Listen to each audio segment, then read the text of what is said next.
CSI with Prof. Eko bareng sama aku Ade Dianti. Sekarang kita akan ngebahas masalah yang menjadi masalah semua orang. Kita akan ngebahas bagaimana sih cara membuat password yang aman dan pastinya nggak dihack. Udah ada Prof. Eko.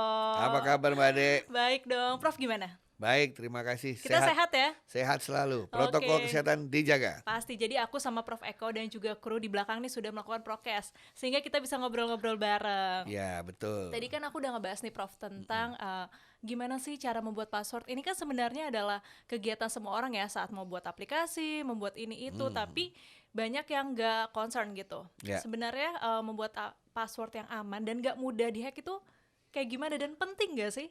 Prinsipnya sederhana. Ini Apa saya tuh? sampaikan ke rekan-rekan Boleh. sekalian ya.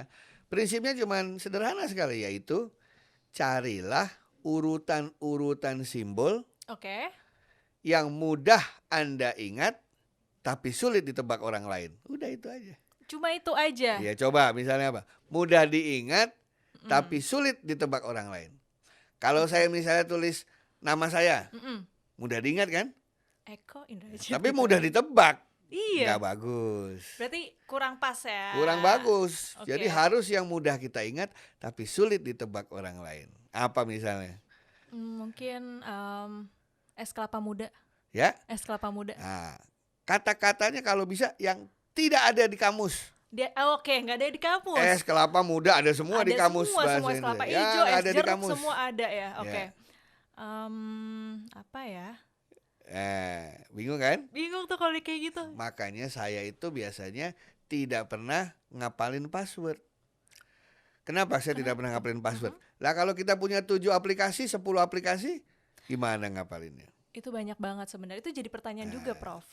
Yang saya simpan itu bukan passwordnya, Tapi tapi aturan membuat password ala Eko. aturan membuat password Contoh, ala Prof. Eko. contoh ya, Oke. ini contoh ya. Iya. Tadi kamu bilang, pokoknya password saya itu selalu makanan kesukaan saya, Makanan. tetapi huruf depan sama huruf belakang saya ganti tanda seru, Oke. dan dan O saya ganti dengan angka 0. Itu aturan saya. Itu aturan Prof. Jadi Eko. yang saya ingat tuh aturan saya. Jadi mungkin orang-orang atau teman-teman di rumah ini punya aturan tersendiri. Iya, Tapi iya. besoknya mungkin mirip-mirip Jadi kalau lah ya. es kelapa muda itu misalnya kesenangan Anda. Ya, aku Betul ya? suka es kelapa muda. E-nya ganti apa kalau pakai aturan Eko? Bisa diganti Ganti angka- tanda seru. tanda seru. E-nya ganti tanda seru. Terus yang terakhir A-nya Diganti saya tanda seru. tanda Ada seru huruf juga. O-nya nggak? Nggak ada. Ya udah gitu aja. Udah semudah itu dan tapi banyak kombinasinya. Nggak Ya. cuma huruf aja Iya, gitu. ada lagi teman saya, pokoknya yang dia lagu referen yang dia suka, Waduh, gitu ya. ngeri. Tapi huruf kedua, keempat, keenam, kedelapan huruf kecil semua, lainnya huruf gede. Oke, berarti setiap angka genapnya gitu ya itu Iya. huruf kecil. Jadi bikinlah, ingatlah rulesnya, aturannya. Aturan password sendiri. Iya. Jadi kalian berarti udah punya pegangan nih kalau bikin password aturannya seperti ini nanti bisa diterapin di setiap Di buat password. setiap, iya. Jadi kalau aplikasinya berubah, misalnya password kita tambah nama aplikasi, berlakukan aturan pribadi tadi. Waduh, Nah, kenapa aku tidak menyadarinya? jangankan yang di rumah, ini yang di studio lagi mikir passwordnya semua Iya, tuh. sebenarnya kru kita itu lagi. Oke, baru Ya, tahu nih. Nah, begitu. Jadi mau berapapun kita aman. Oke. Aturan itulah yang penting yang ada saya aturan penting. passwordnya. Ya, Oke, gitu. nah terus Ada lagi, apa lagi? ada prinsipnya. Makin panjang, makin bagus. Makin panjang makin bagus. Ya, makin bercampur antara karakter, simbol, angka, Ya. makin bagus. Dan yang penting, makin sering diganti, makin bagus. Oh, makin sering diganti. Iya. Tapi ada jangka waktunya nggak, Prof? Kayak kalau sikat gigi dah. Sikat gigi. Sikat gigi kan berapa kali ganti? Kamu ganti sikat gigi berapa 4 kali? bulan. Nah, ya udah ganti password. Jadi pas sikat gigi diganti, Tapi kalau ganti passwordnya Kalau gitu misalkan aja. teman-teman mungkin ada yang 5 bulan, berarti dia ganti 5 bulan juga, Prof. Iya, apalagi Oke, mahasiswa ganti sampai lulus 4 tahun. Mungkin udah patah gitu ya baru dia ganti. Oke, tadi kan sempat Ya. disebutin juga sama Prof. Kita kan juga banyak banget nih bikin password di akun-akun lainnya. Sebenarnya Ya. boleh nggak sih bikin password yang sama di akun yang berbeda? Hindari. Hindari. Karena kalau satu bocor, semua kena nanti. Oke. Makanya kita pakai akun apa itu menjadikan masukan bagian dari password. Oke. Jadi tadi misalnya es kelapa muda yang sudah Anda rombak-rombak, ditambahin nama aplikasinya.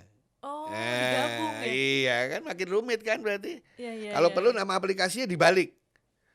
Jadi bukan nulis Facebook tapi Facebook dibalik, bukan nulis Instagram tapi Instagram dibalik. Oke, bisa juga Instagram dibalik ya?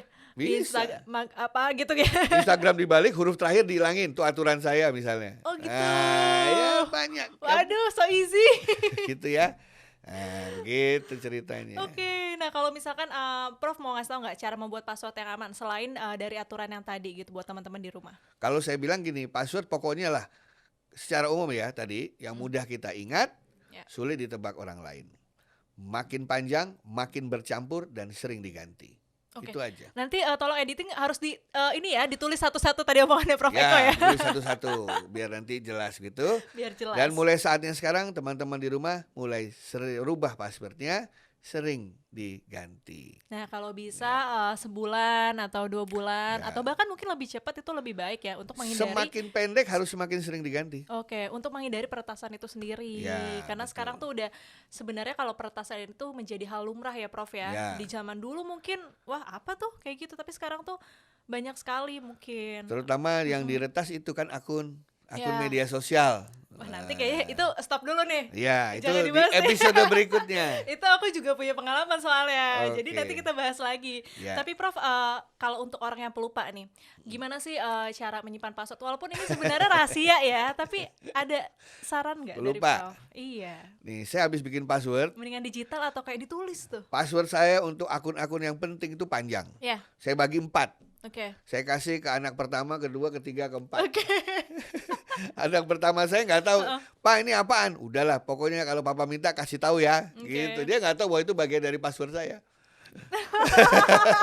Jadi setiap kali saya mau transaksi hal yang penting, saya teleponin anak saya satu-satu. Dulu bapak kasih apa ya? Terus saya sambung-sambung. Oh alah. Banyak jalan, kita harus kreatif dan inovatif gitu. Oke. Iya. Tapi nggak boleh disebarin ke mantan ya, ntar berantem. Itu bukannya berantem ya? Langsung gitu, langsung. Oke Prof, nah Iya. sekarang aku udah tahu nih dan juga mungkin teman-teman juga udah tahu cara membuat password yang aman pastinya dengan aturan password kita sendiri. Jadi kita dari situ udah tahu nih untuk menerapkan saat kita membuat password Iya. di setiap akunnya. Thank you banget Prof. Sama-sama Mbak Ale, mudah-mudahan Jadi, bermanfaat masalah semuanya. yang sebenarnya nggak dipikirin sama semua orang ternyata ini adalah hal yang paling penting untuk menghindari peretasan itu sendiri. Iya, karena password is you. Yes, oke, keren banget. So, sampai ketemu lagi di ACSI with Prof Eko. Bye-bye. Terima kasih.